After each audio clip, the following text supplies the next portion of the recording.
காவிரி தாயின் கரைகளில்தான் எங்கள் பெரும்பாட்டன் பராந்தக சோழன் படை நடத்தினார். தண்ணீர் என்கிற மதிப்புமிக்க எங்கள் தாயை போற்றும் விதமாக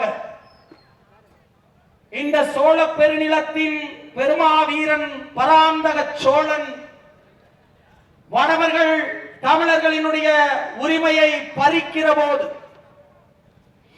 ஓடி வருகிற காவிரியை தடுக்கிற போது, தன் நாட்டு மக்கள் விவசாயம் செய்து செழித்து வாழ வேண்டும் என்கிற உயரிய லட்சிய கனவோடு ஒரு தலைவன் போர் புரிந்தான் என்றால் உலக பூமி பந்தில் எங்கள் பாட்டன் பராந்தக சோழன் தான்.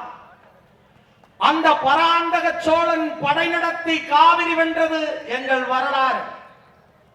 தண்ணீருக்காக எண்ணற்ற போர்களை தமிழ் சமூகத்தின் மா மன்னர்கள் எங்கள் முன்னோர்கள் நிகழ்த்தி இருக்கிறார்கள்.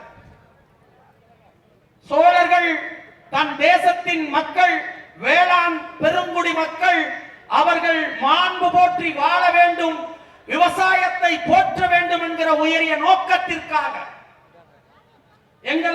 தங்களுடைய குடிகள் செம்மாண்டு வாழ வேண்டும் என்கிற உயரிய லட்சியத்திற்காக போர் புரிந்தவர்கள், தண்ணீருக்காக வீர சமர் புரிந்தவர்கள் தமிழர்கள், சோழர்கள் நாங்கள்.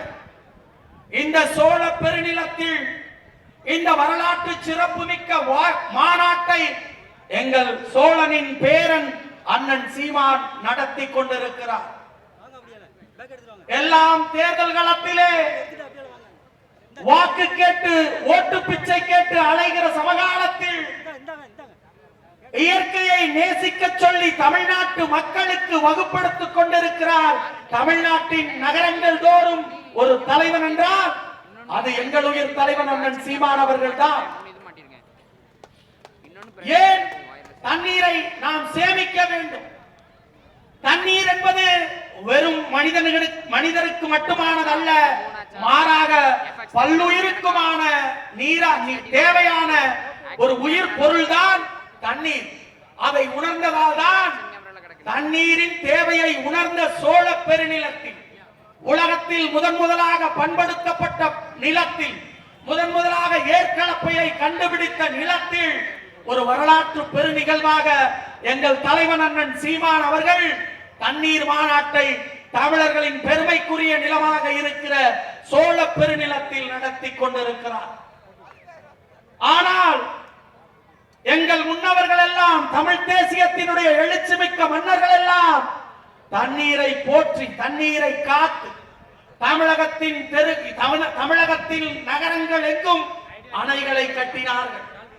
ஆனால் அரை நூற்றாண்டுகளில் இந்த நிலம் திராவிடர்களிடத்திலே சிக்குண்ட போது தமிழ் சமூகத்தினுடைய உரிமைகளை பறித்து, தமிழ் சமூகத்தினுடைய தங்களுடைய வாழ்வுரிமைகளை பறித்து எல்லா உரிமைகளையும் பால்படுத்தியது இந்த திருட்டு திராவிடம்.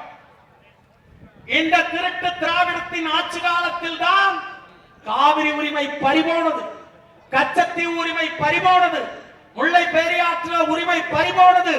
இந்த திராவிடர்களால் தான் தமிழ் சமூகத்தினுடைய அனைத்து உரிமைகளும் பறிபோனது. இந்த தமிழ் சமூகத்தினுடைய உரிமைகள் பறிபோக காரணமாக இருந்த கொடியவர்கள் திராவிட திருடர்கள். எங்கள் மன்னர்கள் எங்களுடைய உரிமைகளை காத்து நின்றார்கள். அதே போல உலகத்தீரே எங்களை அடிமைப்படுத்தி ஆட்சி செய்ய வந்த வெள்ளைக்காரன் கூட எங்களுடைய மேட்டு பாசனத்திற்கு தண்ணீரை திருப்பினார். எங்கள் மா மன்னர்கள் காவிரியின் குறுக்கே தடுத்து நிறுத்தி கல்லணை என்கிற பேரணையை கட்டினார்கள். எங்கள் மன்னர்கள் காலம் எங்களை அடிமைப்படுத்தி ஆட்சி செய்ய வந்த வெள்ளைக்காரன், மதிப்புமிக்க தமிழ் சமூகத்தின் மக்களே, நம்மளை அடிமைப்படுத்தி ஆட்சி செய்ய வந்த வெள்ளைக்காரன் கூட மேட்டுக்கட்டளை கால்வாயினுடைய மேட்டுப்பாசன விரிவாக்கத்திற்காக கல்லணை புது கால்வாய் திட்டத்தை உருவாக்கி வறட்சி மாவட்டமாக இருக்கிற புதுக்கோட்டை மாவட்டத்திற்கு திருப்பும் முயற்சியை மிகச் செவ்வனவே செய்து தாகம் தீர்க்க தமிழர்களுக்கு வெள்ளைக்காரன் கூட தண்ணீர் கொடுத்தான். இந்த திராவிடன், திருட்டு திராவிடன் தெருவெங்கும் சாராய கடைகளை திறந்து வைத்து தமிழ் சமூகத்தை குடிநோயாளியாக மாற்றியதை தவிர இந்த கொடியவர்கள் செய்த நன்மை என்ன? நன்மை என்ன? இந்த திருட்டு திராவிடத்தை தமிழ்நாட்டில் இருந்து அப்புறப்படுத்த வேண்டும். அதற்கு ஒரே வழி, தமிழ் தேசிய இனம் எழுச்சி பெற வேண்டும். ஆண்டாண்டு காலமாக அடிமைப்பட்டு கிடக்கிற அன்னை தமிழ் சமூகம் விடுதலை பெற்று எழுந்து நிற்க வேண்டும். இது தமிழர் நிலம். இந்த தமிழர் நிலத்தில் தமிழ்நாட்டை ஆட்சி செய்ய தூய தமிழ்த்தாயின் மகன்தான் தமிழர் நிலத்தை ஆள வேண்டும். செல்லரித்து போன திருட்டு சித்தாந்தமாக இருக்கிற திராவிடத்தை காவிரி பெருவெள்ளமாக வரும்போது அடித்து தூக்கி போட்டு இந்த காவிரியில் புதைக்க வேண்டும் திருட்டு திராவிடத்தை. அதற்கு ஒரே வழி, தமிழர்கள் நீங்கள் தமிழர்களாக உணர வேண்டும். அதை விட்டுட்டு சாதி சமூகங்களாக பிரிந்து நின்றால் நீங்கள் ஆட்சி செய்யப்படுவீர்களே தவிர ஒருபோதும் நீங்கள் ஆள முடியாது.